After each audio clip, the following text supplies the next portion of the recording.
Good morning. You know, there are so many ideas inside your head and things you want to do. Tiny little seeds of great things you want to achieve.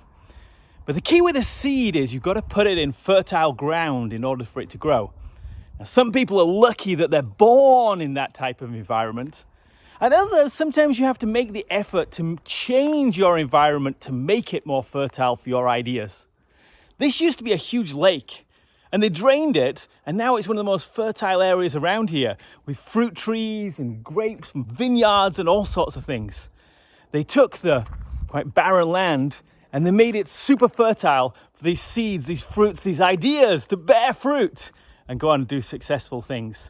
So how can you change your environment or move your environment so all the seeds of those amazing ideas in your head get a wonderful place to grow? I'm Richard from Genki English. See you later.